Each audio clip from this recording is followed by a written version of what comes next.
Welcome to this week's edition of the Lindsey Show. Today's episode is all about woke men. First up, I am chatting with Scott Ware about how we can stay true to our life's path and how men and women can best support one another. After that, I will be talking with my friend Toby Gant about how we can embrace our divine feminine and divine masculine and move away from shadow masculinity and shadow femininity. After that, you can relax, kick back, and practice the art of yoga nidra with me. Don't worry, you won't have to get physical. Yoga nidra is the yoga of sleep, so this is the perfect time to just chill out. Thank you so much for listening to the Lindsey Show. If you like the show, please share it with your friends and let us know what additional topics you would like us to take on by sending a suggestion to www.lindseyelmore.com/podcast. I'd love to hear from you. Now, let's get on to the show. Welcome to the Lindsey Show, a podcast that helps you find fulfillment amidst chaos. On this show, I interview thought leaders, doctors, creatives, spiritual gurus, and game changers who inspire you to pursue your dreams, overcome obstacles, and leave your mark.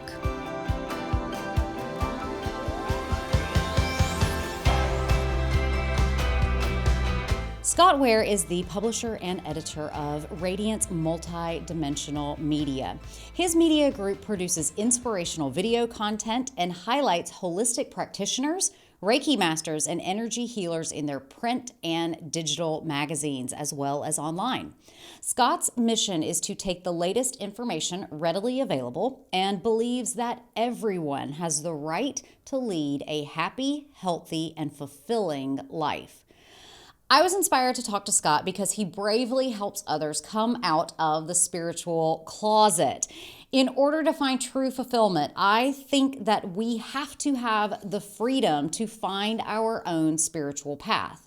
Whatever path you choose to be on is your own, but it takes courage and sometimes a bit of discomfort to find a life where you are living your own bliss.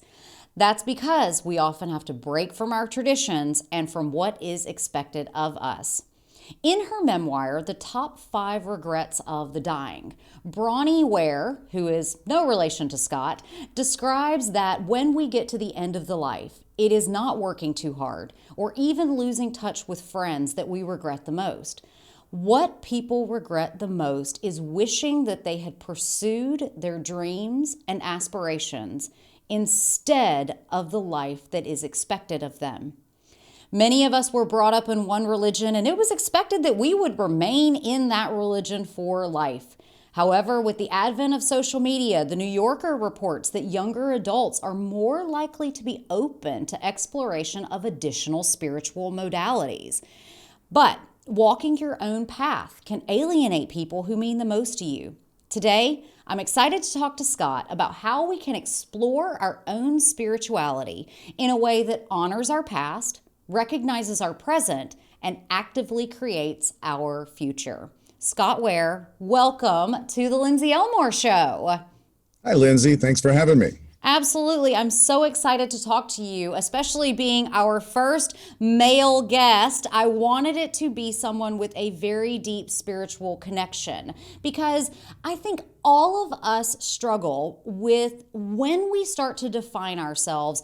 We are fearful that we might lose ourselves, lose our relationships, lose respect from others, take heat from our friends and family. How do you think that people can change the things in their lives that they know need changing while still maintaining what they want to remain the same? I would say start with the small things and know that you own the right to do that it is your birthright to live your life as you want to, that you have the right to listen to that still small inner voice that the Creator gave us, that we have, that is there to guide us. Just a lot of distractions get in the way, as we know. A lot of lifestyle conditioning, the way we're raised can kind of get in the way of listening to that. But getting into nature, getting by ourselves and listening to that and following that guidance, that is the way to bliss. So you say start small with the daily task. So what are 2 or 3 very small things that anyone could implement that could propel their spiritual journey while still honoring the people that raised them and the people that have surrounded them their entire lives? I would say first, just own that it is your right. That's Yeah. it's kind of a big, Yeah. yeah. That might be a little big, but you got to kind of do that before you start saying, okay, what's some small things? Maybe I'm just going to shop for some organic berries to put in my oatmeal because I deserve organic, Okay. and something like that. But also just then listening to the thoughts going through our heads. Mm-hmm. Um, Listening to what's going through, because I don't know, what they say, 14,000 thoughts or something go through our heads every day. And it's sort of like a ticker tape. And it's all about which ones we put the focus on. And we've been taught to put the focus on some. We can unteach ourselves to do that too. Mm-hmm. Whatever empowers you, that's the key. And letting yourself have the permission, giving yourself the permission to say, I'm only going to do what empowers me. I'm only going to think about what empowers me. I'm only going to feel what empowers me. Hmm. That's a really good start.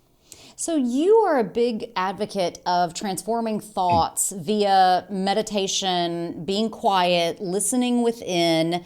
But I think a lot of people are scared to meditate and they think it has to be this big ordeal that they've got to go to some ashram in India. But it can be very simple. So for someone who has never meditated and perhaps is suffering from constant squirrel brain, where do you recommend for them to start? Well, I like to say first, you're actually always meditating. You're already That's doing it. good. I You're like already doing it. that. Yeah, you're doing it. And let's say you're cooking something and your mind goes where it goes, or sometimes the act of cooking actually puts part of your brain on hold, so you're allowed to listen to certain things come up. It enables that to happen. Just pay attention to that. Just pay attention. That's what I think it is. Pay attention to what's going on in you. That's a form of meditation. Mm-hmm. Other than that, getting to nature does half the work for you. You Yeah. just get out there, get your bare feet on the grass, even if it's in your backyard or somewhere close at a park, and just, I don't know, take 10, 15, 20 minutes to let nature do what it does to us naturally, the things we know it did for us when we were kids, when we were running around barefoot. Yeah, And when we were just playing, when it was just play to be outside. well, and giving yourself permission to play as an adult too is a great thing too. Yeah, what other permissions do you think that we don't give ourselves as adults? To feel, to Mm-hmm. feel whatever it is there is to feel. And frequently so let's say we have issues, we have traumas, we have things. I mean, if you're human, you have traumas, and one Yeah. person's trauma may not be another's, but permission to feel and work through it, because frequently we let them stay there. Because what we resist persists, right? And we Mm-hmm. resist them because we feel the pain of feeling it is going to be too great. It's going to consume us. It's going to kill us. And this is Mm-hmm. not true. Now, that doesn't mean we don't need help sometimes. It doesn't mean we don't want to, we can see an energy healer. We can see a therapist, do talk therapy, traditional, if you want to go that route. Mm-hmm. But giving yourself permission to say, there's some things I'm feeling, and I'm allowing myself a little more expansiveness, a little more ability to feel into it, but I think I need help. Then seek help. Go Yeah. out and look in the community, whether it's, if you feel drawn to Reiki healers or therapists, get into action, because no one Yeah. else is going to do it for you. Well, and as you said, even if it's just, ooh, I'm feeling these feelings and this is hard and I may need a little help, it could be a hike that gets you into a different headspace. It could be cooking a meal, it could be taking in a yoga class, it could be taking in a belly dancing class, or just doing something that makes you feel silly with your friends that also Yes. can help shift those feelings. So, okay, permission to feel, permission to play. Any other permissions that we need to give ourselves as adults? Permission to enjoy life, Oh, yeah. to feel things with touch, to hug people, to what I heard somebody say something the other day, be the last person be the person to that holds the hug longer, you know? Oh, yeah. I heard yesterday, I was listening to a podcast and negative experiences immediately go into our memory code base because our body is naturally attuned to say, "Ooh, that was bad. I don't want to go through that again. I need to remember that happened." But it actually takes a solid 20 seconds, about 3 deep inhales and exhales to Yes. trigger your brain to start encoding positive memories. So I love that, being the person that holds the hug just a little bit longer, because it actually helps you to remember it more effectively. Well, it does. And it's, what is it? I think it's the 15 or 20-second hug that actually gives you the oxytocin or the benefits. So if you can find someone in your life that you can do that with, and with the appropriate boundaries and all that. And by the way, that's another one.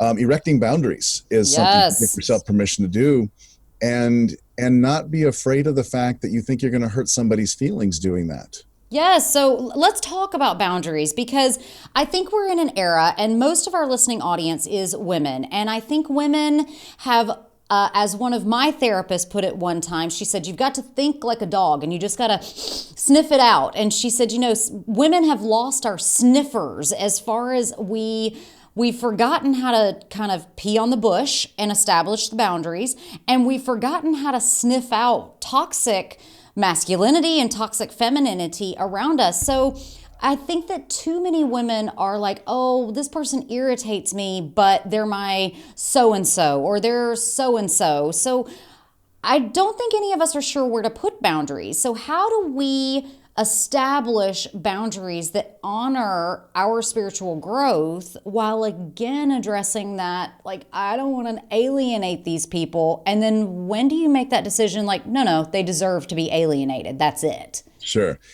Well, when you take a moment to realize that you're in charge of your life and you deserve whatever you think you deserve a great life, and that means anything, then that's where boundaries come in, because boundaries are actually an act of love for you and the other people. Because, and I know where you're going with this, where people are thinking, okay, well, I'm already knee deep in some situations that are uncomfortable and awkward. If I start putting up some different signals and doing different things, it's going to upset some people. It's like, guess what? That's okay.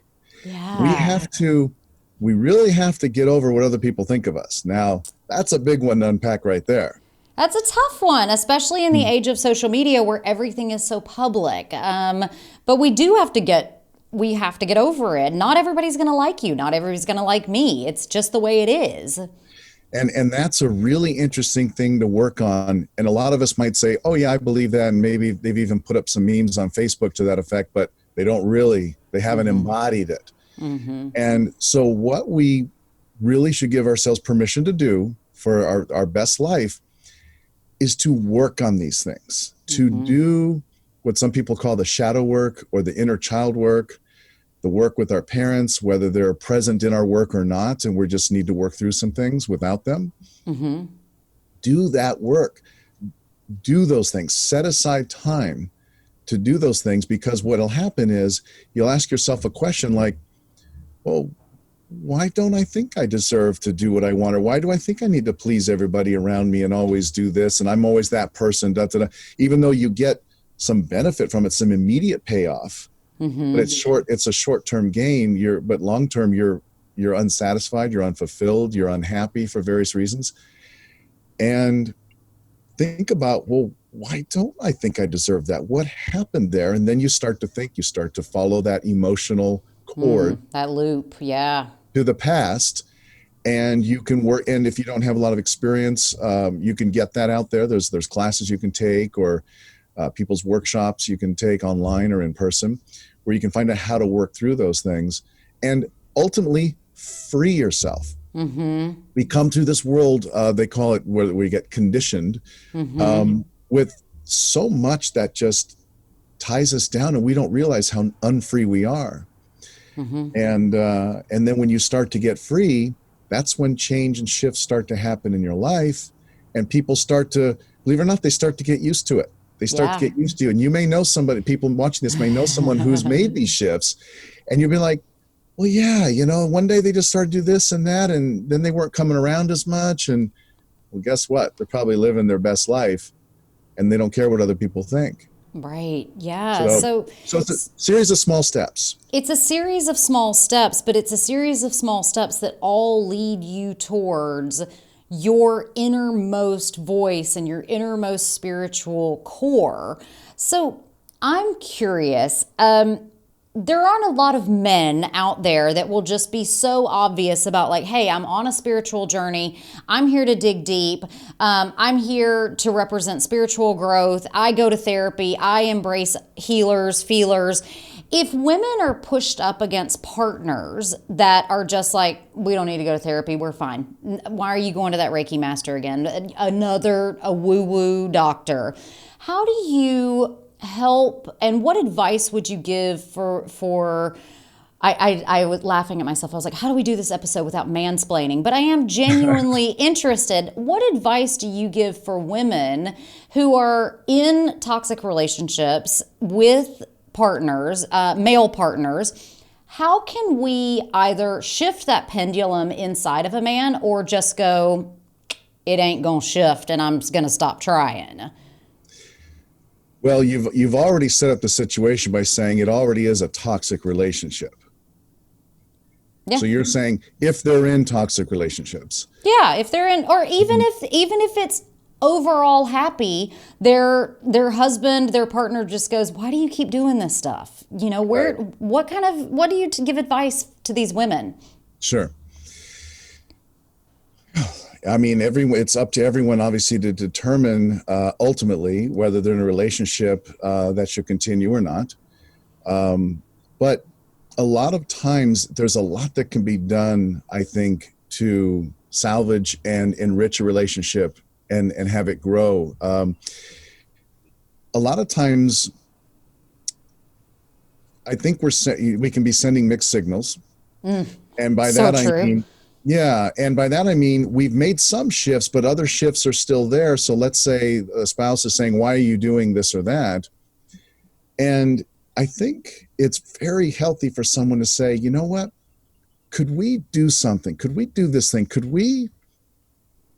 I know I've never done this before. I've never said this before, but I would love to have a relationship. I would love to introduce an aspect to our relationship where we just talk and feel, because there's so much about you that is amazing that I haven't shared, I don't acknowledge, and I would like to do that. And there's got to be, obviously, or you wouldn't be there.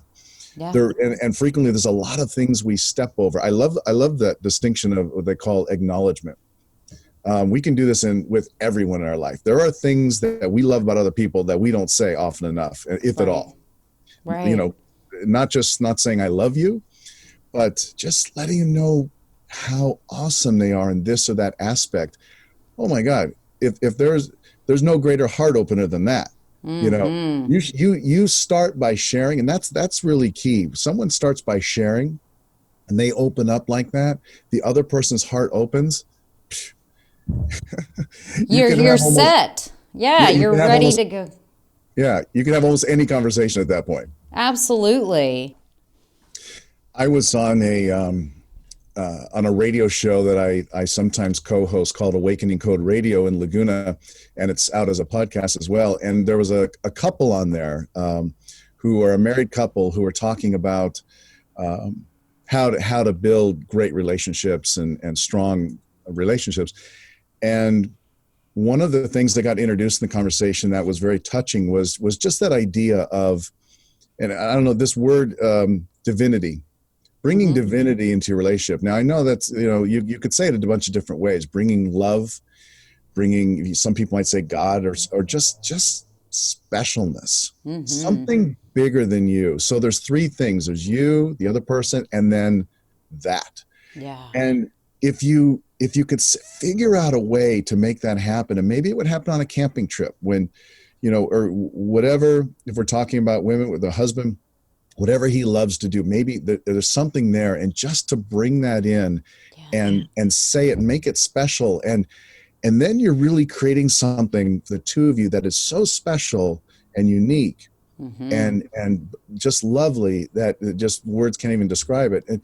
But you have to introduce it. You have to go there and say, I think there's this thing we could do that's there, but that we could deepen. And just by saying it out loud makes a difference. And I don't know what it looks like. I don't know where we're going, but do you kind of feel what I mean? I mean, I don't know. I love that kind of conversation. Well, and then the conversation becomes, do you want to go there with me? And that's when you really see how fearful your partner is, the caliber of your partner, and if they are willing to craft what Gary Zukav calls a soul partnership, or is this just business transaction, we raise kids together, we have sex on the regular? Is it that, or is there that specialness that you so eloquently put it, that you can introduce into your relationship, that then is something that only the two of you have? It's your own growth together, which I think could make for a lot of happy marriages where there is current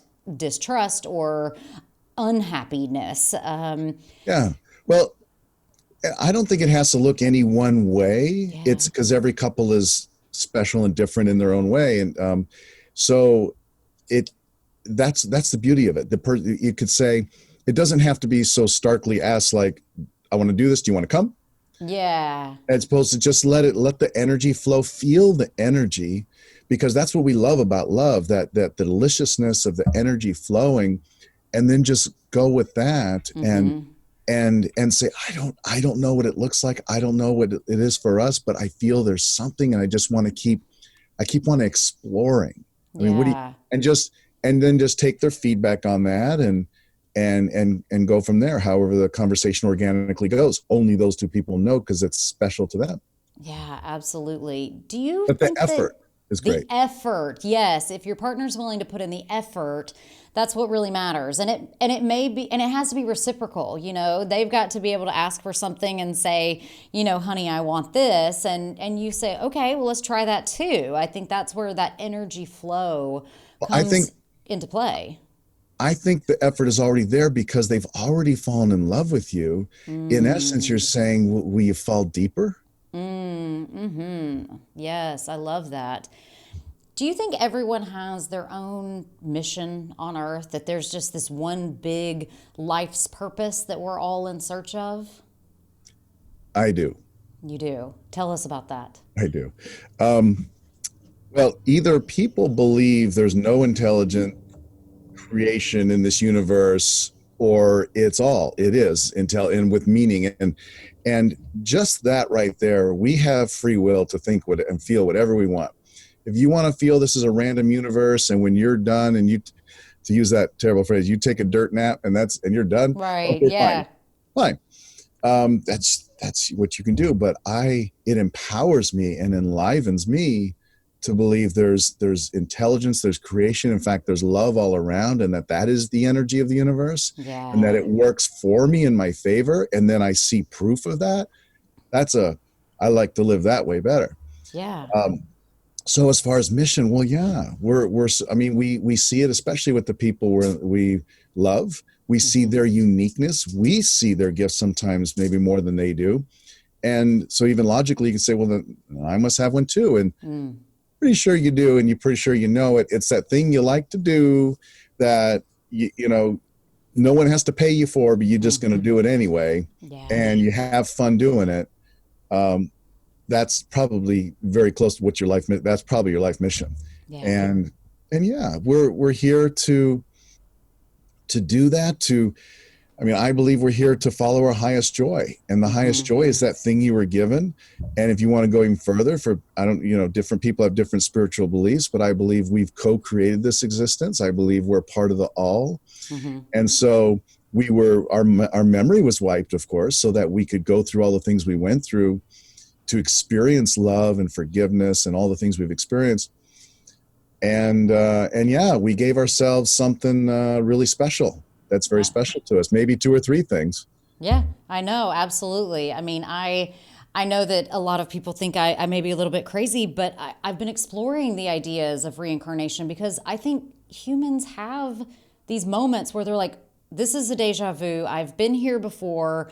There's something that makes me drawn to this person, this family, in a way that is not right for this life. And I think those are some of the hardest loves that we have, are people that we genuinely love, want romance with, want to share a life with, but it's incompatible in this life. But yet there may be a reason from the past that those emotions exist. Okay. People get a lot out of going to see people who can take them through hypnosis and do a past life regression and find out people that they've had other lives with. If you're into that sort of thing, and a lot of, from what I've learned through it, it can be helpful because quantum physics says everything's happening at the same time. So really, there's no past lives if everything's happening at the same time. Yeah. No past, present, or future. But for purposes of this, because we have a linear mind, it's helpful to think that way, that we had past lives. And usually, if you have dreams of it, or if you're led through these hypnoses where you actually these things come to mind and you remember them, it's usually because they're helpful. There's something in it that's helpful for this life that can help put things in perspective. So some people take it very seriously. Some people just use it as a tool. So either way. All right, Scott, it's been an absolutely fascinating conversation with you today. And before I let you go, I'd like to finish up with some lightning round questions. You ready for this? I'm ready. Okay. What is your number one strength? Ability to love. What is the thing that you struggle with the most? Keeping that heart open. Sometimes it closes. Got to keep reopening. Oh, don't we all? If you could say a few words to a younger version of yourself, what would it be? Take it easy on yourself. Don't be so hard on yourself. It's okay. It all works out. And slow down and listen to that small, still voice inside. It will guide you surer than anything. What keeps you up at night? It's funny, the first thing you say, some occasional, financial concern here or there.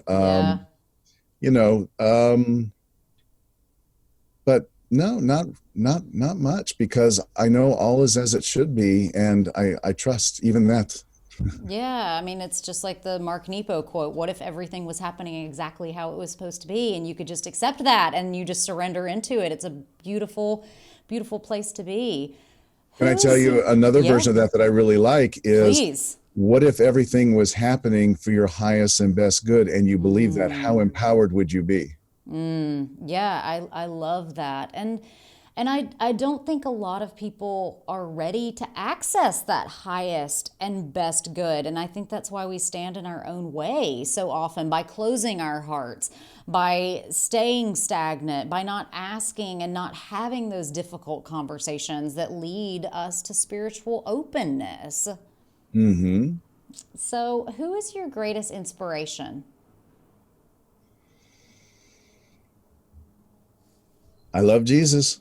Hey, there you go. Yeah, Jesus is such an inspiration, right? Be kind, take care of other people, love everyone, treat people fairly, share and share alike. I love this answer. And last but not least, God to you is all. And I mean you, me, everything. We're all aspects. God is all. God is experiencing itself through us, through the uniqueness of us, and that is us. And it's this inside out, upside down, definition, but because words defy it, it's hard to describe, but all, and love being all. Yes. God, love, all synonymous. Yeah, God, love, all, universe, you say it. It's all one and the same. Well, Scott Ware, thank you so much. It was just a joy and an honor and such an inspiration to talk to you today on the show. And before I let you go, show everyone your Radiance magazine and let us know where they can pick up a copy of it. Absolutely. So Radiance Magazine is a free magazine that comes out every 2 months at yoga studios, health food stores, metaphysical stores. in Southern California and Sedona, and you can find it online at radiancebb.com. All right, everybody, go check it out. Scott Ware, thank you very much. Thank you, Lindsey. It was great. We all put a lot on our bodies at work each day. Whether we sit for extended hours or type all day, putting our wrists at risk, or maybe we have to lug heavy boxes from one place to another, our body gets fatigued and worn out. And that's to say nothing about the mental stress that goes into working. I created a handout, and while I originally designed it exclusively for pharmacists, I realized that it can really benefit anyone in the workplace. All you have to do is take a quick break, 30 seconds, 1 minute every hour or two, and do a few simple stretches and breathing exercises to get you through your daily routine with ease. All you have to do to download the free handout is head to www.lindseyelmore.com/pharmacist. This will allow you to download a free guide for yoga in the workplace. Simple stretches, simple breathing techniques that help you control your nerves, maintain your body, and stay healthy at work. Head to www.lindseyelmore.com/pharmacist to download the free guide. Toby Gant has a Master's of Education and is a certified holistic life coach. He spends his days as an intuitive coach where he draws on his educational background in human development and his years of experience spent working to empower clients to align their career, their personal life, and their inner worlds with their highest truth. He uses one-on-one coaching, guided meditation, intuitive insights, workshops, and retreats to help collectively evolve consciousness to a place that goes well beyond ego. Toby works extensively with innovators and entrepreneurs, helping them to cultivate abundance that aligns with their passions. Toby Gant, welcome to the Lindsey Elmore Show. Well, I'm so happy to be here, Lindsey. Thank you for inviting me. I am so excited to talk to you today. And today's episode is really all about finding sacred masculinity and sacred femininity. And how do we follow our own intuition and stop being afraid of our own inner voice? And so you spend your days as an intuitive coach. What does that mean? And what do you uniquely do with your clients that other coaches may not do? Well, I believe, Lindsey, that we are all intuitive, every last one of us. I believe that perhaps we have been programmed at a certain age, late childhood, to not tap into it as much, to dismiss it, to think of it as the imagination and kind of just push it off. And so I really like to help people tap back into that, learn to trust it, and learn that it always points us in the best direction. So when you talk about intuition, what kind of things can people look out for in their daily lives that they may not consider intuition, but absolutely are? So I feel that our intuition comes from our soul. Our soul is the part of us that is beyond ego, suffering, or fear. We could also say it's from the part of us that's directly connected to God or the universe, however we want to view that. But it comes from a part of us that is greater than the human intellect and ego, which have limited capacity. So the soul likes to make decisions that are based on the highest good for all, not just for the self. And when it is giving us guidance, I love the variety of ways that it speaks to us. I was with some people at a retreat 2 weekends ago, and this woman, when we do intuitive meditations, she got scents, like smells that would come to her. But other people, that gut feeling is so common. Like if someone's energy or intentions are not good, even if everything looks good at the surface, I feel it in my body. Like my stomach will bother me. I'll kind of clench up. Our bodies speak to us. Another way that I get it is I close my eyes and go into just a simple, very simple meditative state. And I get symbolic pictures and imagery in my head. I get words and phrases. We're all going to get it in different ways, but we all have access to it. So you and I are very similar in that we were raised in, conservative backgrounds where maybe meditation was frowned upon or it just wasn't part of an everyday life. And so if someone is intimidated by meditation or thinks like, no, I have to believe this certain thing in order to meditate, how do you approach just starting a meditative journey? Absolutely. So meditation can be as quick and simple as a second, 3 seconds, 5 seconds. It can be an hour. I'm not someone that goes and sits in lotus position doing a mudra for an hour with my eyes closed. I have a friend that loves to meditate like that, but that's not something that I love to do. But I love to get in and get the direction I need and the guidance I need quickly. Sometimes I need a little longer in stillness to just calm my body and emotions. But when I need information, I can go in and out very quickly, meditate, get what I need, and bring it back out and apply it. So I love the practicality of meditation for that reason. I do too. And, I love John Maxwell, who comes from a conservative Christian background. And I think a lot of people are very comfortable with prayer. And I love how he says prayer is talking to God. Meditation is actually listening for the answer. And that's what you're saying is that we have the opportunity in just the day-to-day to listen for answers. Is that right? Absolutely. And that was the missing piece when I was growing up in church was they taught us to take our challenges, issues to God. And I love that. Unload your worries, give them to God. But they didn't teach me anyway how to listen. And it kind of intuitively came to me in my early 20s that, there is this divine guidance that is practical and applicable to everyday life. I just have to stop and ask for it and listen. And I started getting it. It was amazing. So when you stop and listen for divine guidance from God, guidance from the universe, how have you seen your clients' lives change and evolve? Oh my gosh. So whenever I work with a brand new client, I know nothing about them.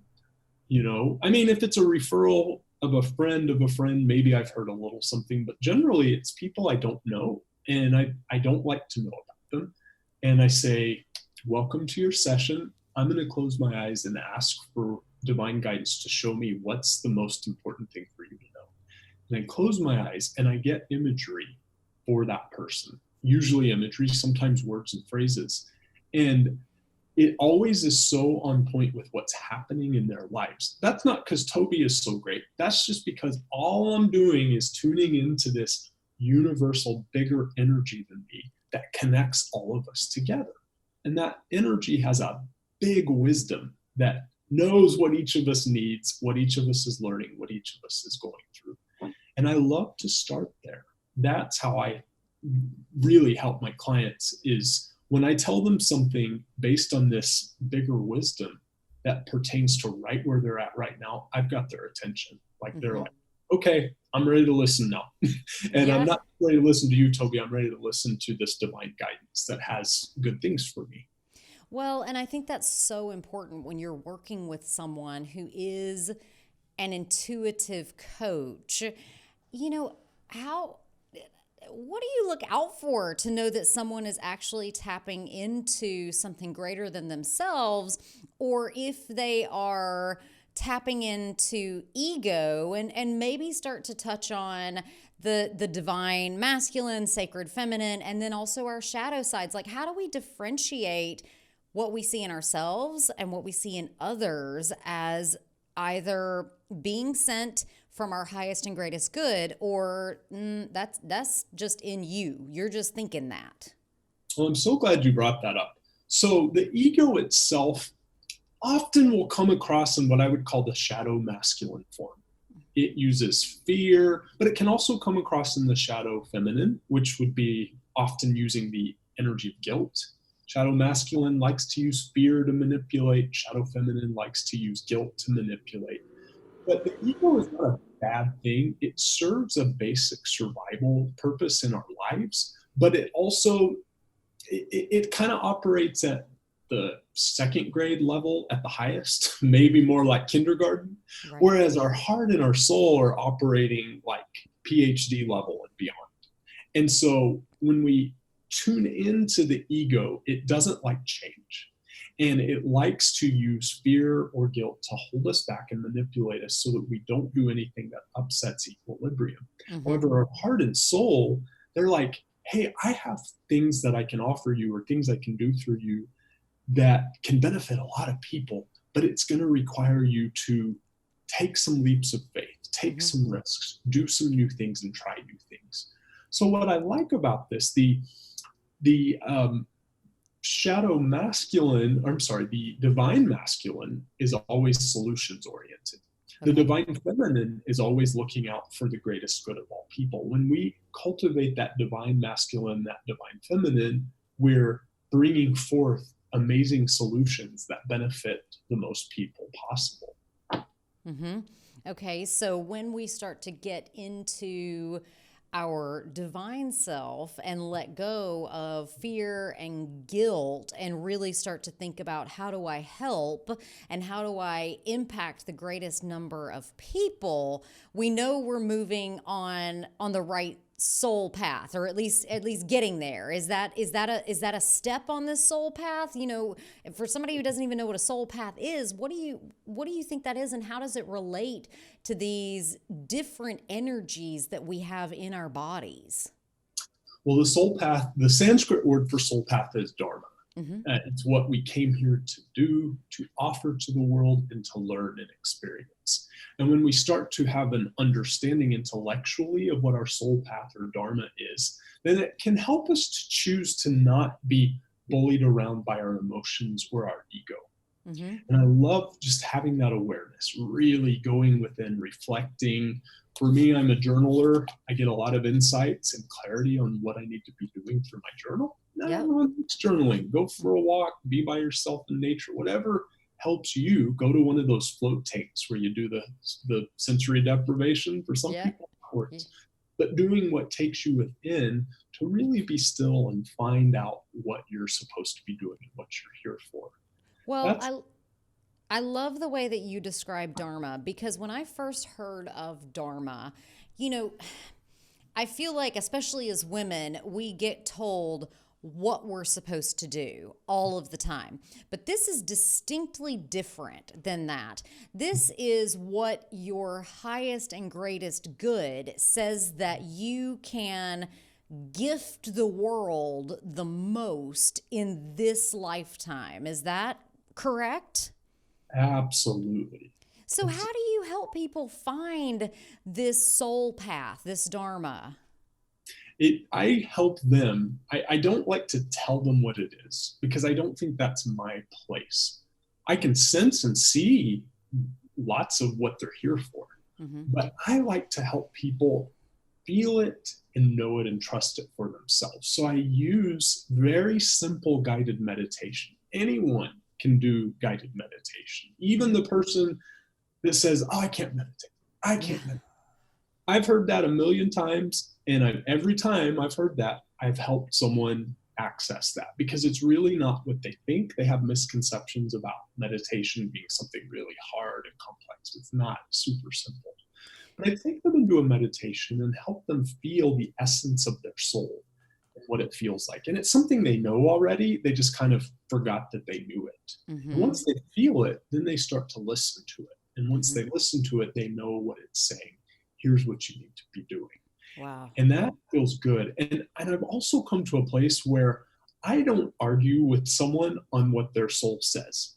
If I take them into that place and I have a sense that they're really tapping into it and their soul tells them to do something, I'm like, good, listen to that, go with that.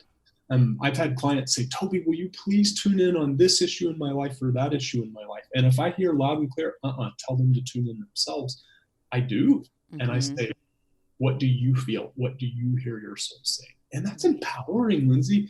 You know, we look at what's going on in this world right now. We're on March 12th, right in the midst of coronavirus. And if you turn on the news, it's oh my God, the sky is falling, the world is coming to an end. But if I look out my window, it is beautiful. If it's a rainy day, the earth's getting washed, everything's green, it's beautiful. So do I want to choose to be told what to think and feel?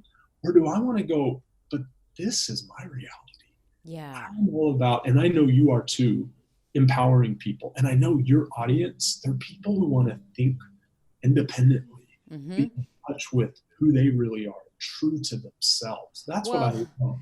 And that's the goal. That's the people that I want to attract in the world, are the people that say, you know what, I am just, I can't listen to this fear-based news. I can't listen to people telling me that I'm supposed to be guilty about life. I cannot listen to it. And so if someone comes to someone like you and they say, you know what, you're going to have to tune in to this issue on your own, what are some of the most common obstacles that people face when they are attempting to get on that soul path, stay on that soul path, and let everybody who stands in their way know that this is where I'm walking and I'm walking past you? I would say self-doubt. People really, really doubt themselves. I don't know if I can actually do it, or I don't know if I have enough knowledge yet, or I just don't know if I can actually hear and trust my soul. Even though I've worked with them and they've tapped into their soul very clearly, there can still be that doubt, like, oh, I don't know if I can do it on my own. And it's like, yes, you can, we can. If I'm getting anything lately, the message overall I'm getting is empower, step into your power, and empower others to step into their power. And that's what, when I look at all of this, not just with this virus that's happening now, but I see a lot of what is in the world, in the news, it's about not thinking independently. It's about not thinking for yourself. It's about accepting that you should be told what to think and be programmed. And I am here and you are here to awaken people to go, oh, I don't have to live that way. Oh, I can make my own choices. And it's so freeing and liberating. So more than anything, the spiritual work is to awaken others to what they're here for themselves, in a way that they can sense it for themselves. So a lot of the times when we start on this journey, we bump up into, or I know I do, I know that's part of my human design, is I have to bump into things in order to break through the things. And sometimes I get knocked back by the bump or whatever. But I tend to come across as sometimes very domineering and very masculine and very like, I'm not as the woman is supposed to be. So how do you, as people are crafting this soul path and they perhaps bump into those childhood ideals that men behave this way and women behave this way, how do you help people to bring the masculine and the feminine that's inside of all of us into a balance that is authentic? So I think it's important to check in with oneself. If we're approaching something from a place of guilting ourselves or guilting others, we're in shadow, potentially in shadow feminine.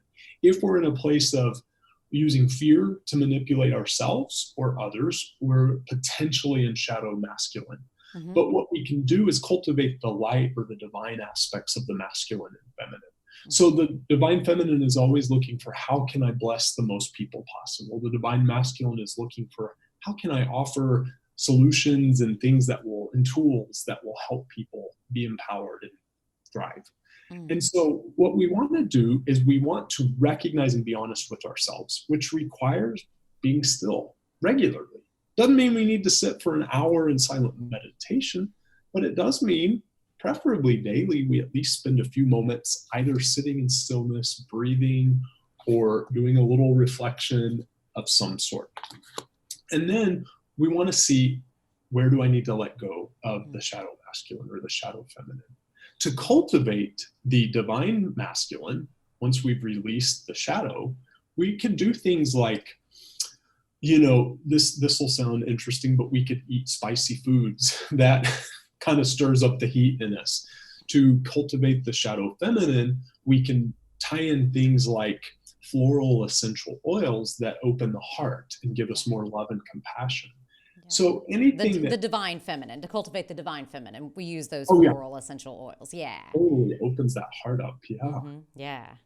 So we're going to let you take us out today with a bit of a meditation, because I do think that too many people think meditation has to be complicated. It has to be, it's something that you have to practice for years.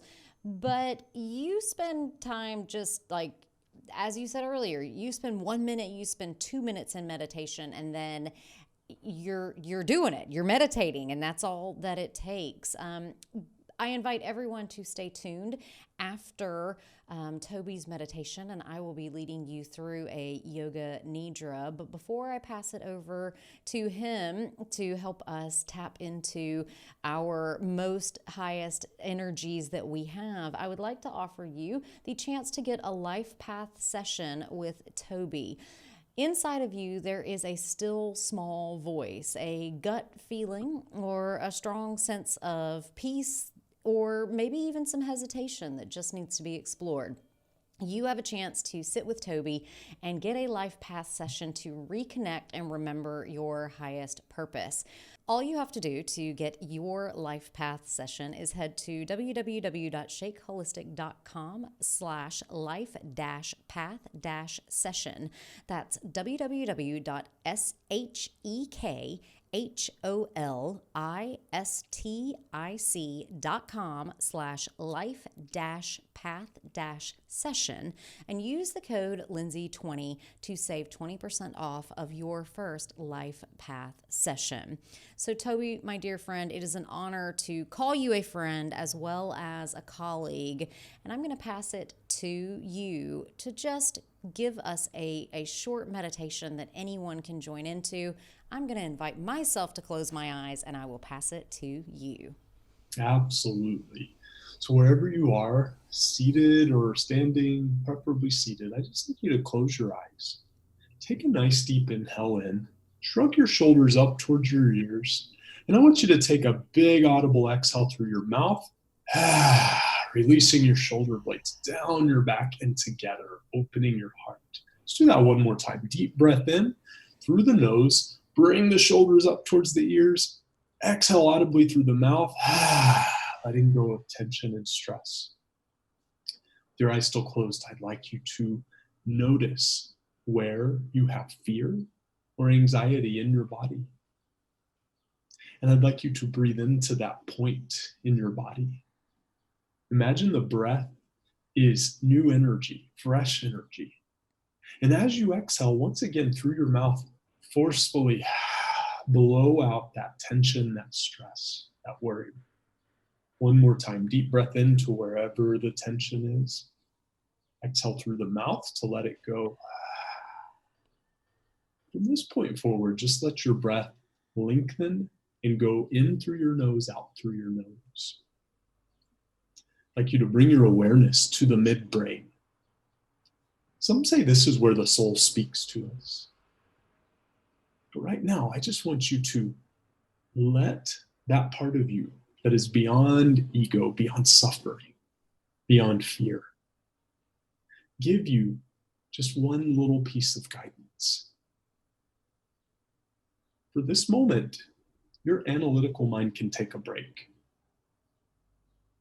Your soul wants to give you a word, a phrase, a picture, a little short movie, a jogged memory to just point you in the right direction without judging it, without analyzing it.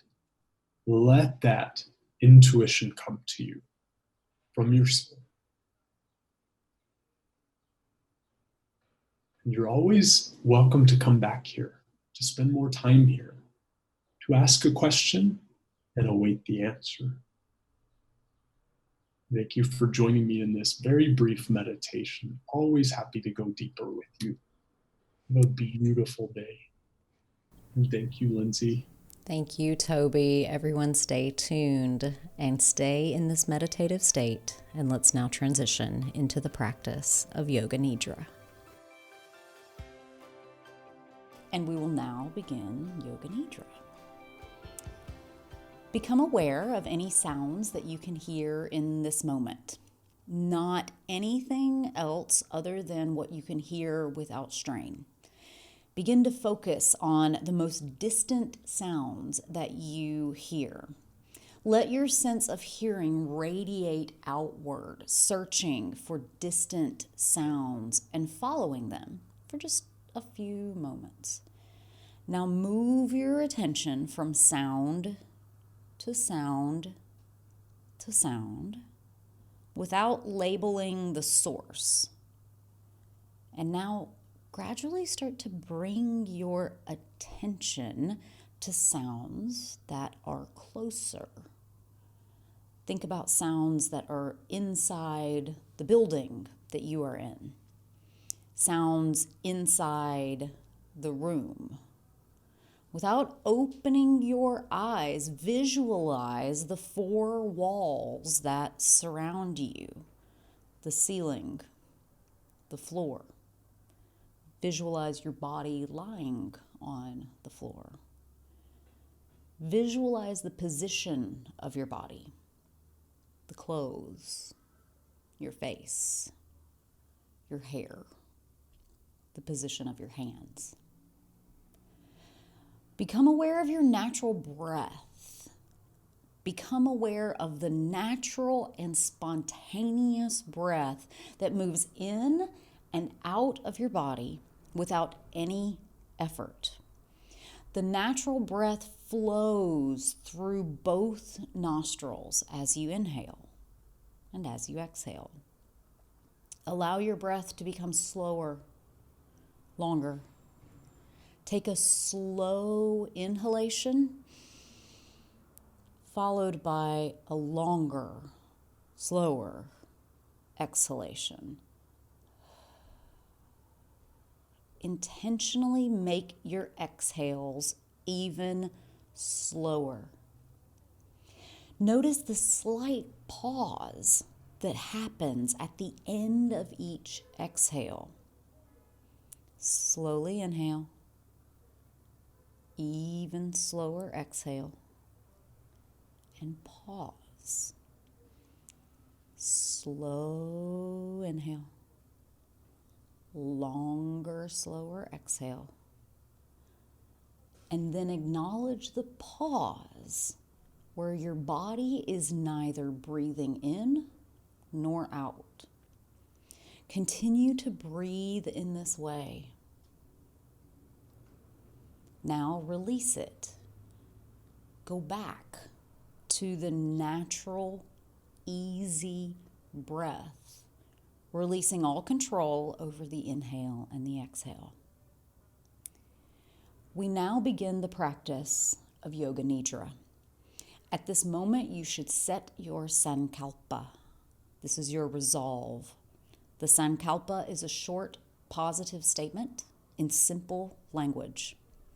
Allow one to just rise up within you. State your sankalpa clearly in your mind with crystal clear awareness 3 times. The sankalpa that you make during your Yoga Nidra plants the seeds in fertile soil and allows your mind to transform and heal. Throughout this practice, it can be easy to fall asleep. Don't do that. If ever you feel like you're about to drift off, remind yourself, I am practicing Yoga Nidra. I am awake and I am relaxed. Take a moment to find your sankalpa and to repeat it 3 times in your mind. We're now going to begin a systematic journey of sensory awareness throughout the body. You will move your awareness to different parts of your body as you hear them named.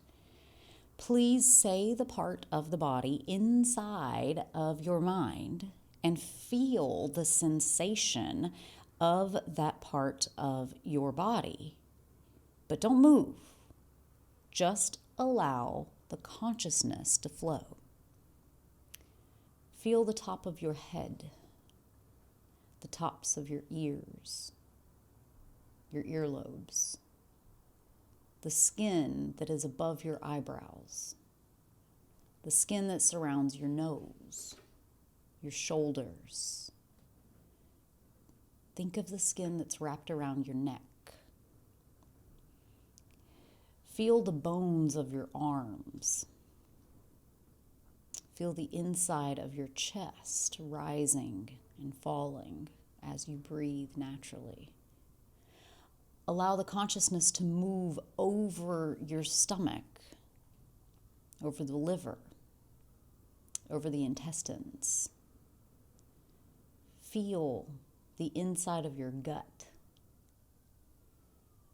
Bring the awareness to your hips, to your thighs, to your knees, to your shins and your calves, to your ankles, and to the skin that is between the toes.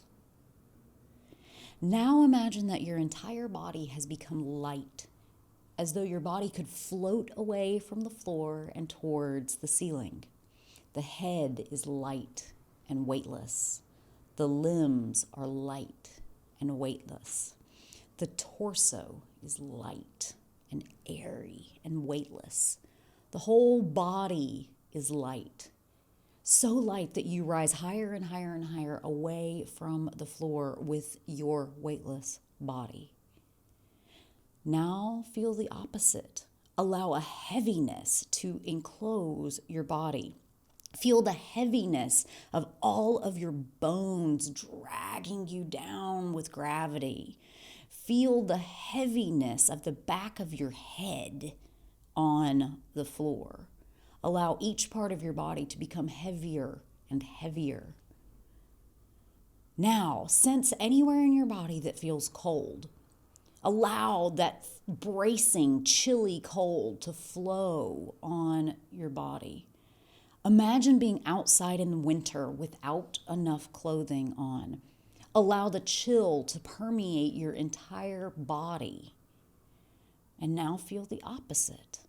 Allow the sensation of warmth to spread throughout your entire body. Think of the feeling of being outside in the summer, out in the sun with no shade. Feel the heat radiating on all of your skin. Imagine now the last time that you had anxiety, intense worry.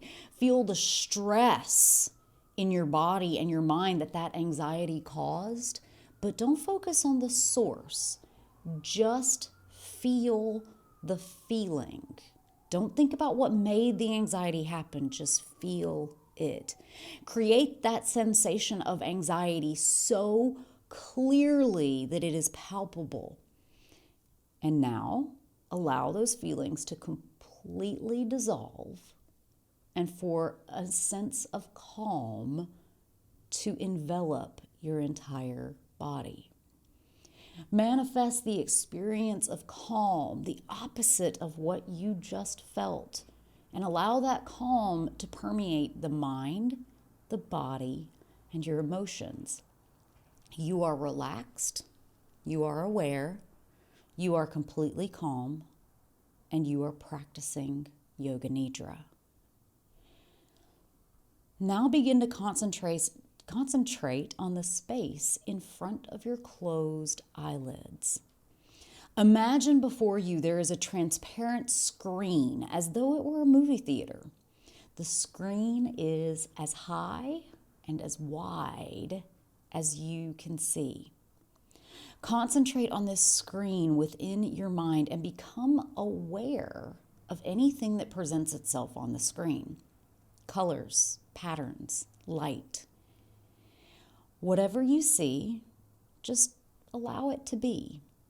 Continue your awareness of space, but do not become involved with any of the images that you see. Just practice detached awareness, allowing what you see to be what you see and not judging it, not wondering where it came from, just seeing it. If any subtle images make themselves known, just notice them. but don't try to direct them. Don't make your thoughts try to push what you are doing. Now we are going to do another step where we rapidly visualize images. I'm going to name a couple of different things and you can envision them. And I want you to just observe any emotions, memories, and just imagine the images as best you can. Jump from image to image as soon as you hear it. A red desert, a peacock feather, Buddha meditating, a doctor's office, a good night's sleep, a full moon, your reflection in the mirror, a foggy, chilly morning, waiting for test results, the sun shining overhead, a bouquet of flowers, a tall tree, getting help from someone who cares about you, cool, clear water, an overcrowded date book, a relaxing afternoon, a vibrant sunset, a cat stretching, and your body lying on the floor. It's now time to repeat your Sankalpa. Please repeat the same statement that you started your Yoga Nidra practice with inside your mind 3 times. Come back to the feeling of breath flowing in and out of your nostrils. Maintain your awareness of the breath and at the same time develop your awareness of your physical body. Your body is relaxed and it is lying on the floor. Begin to invite movement back into your body. Start by slowly moving your hands and feet. Take your time. There's no rush. When you are fully awake, gently open your eyes. And thus concludes the practice of Yoga Nidra. The Lindsey Elmore Show is written and produced by me, Lindsey Elmore. Show segments are produced by Sue Procco and Kelsey Lorman. Production design, sound design, and editing is by Jive Media. If you have a question about this or any other episode of the podcast, send us an email to hello@lindseyelmoreshow.com. And hey, since you're still here, take a moment to subscribe, rate, and review this podcast. And while you're at it, go over and follow us on Instagram @Lindsey Elmore Show. This helps us bring the pod to more people.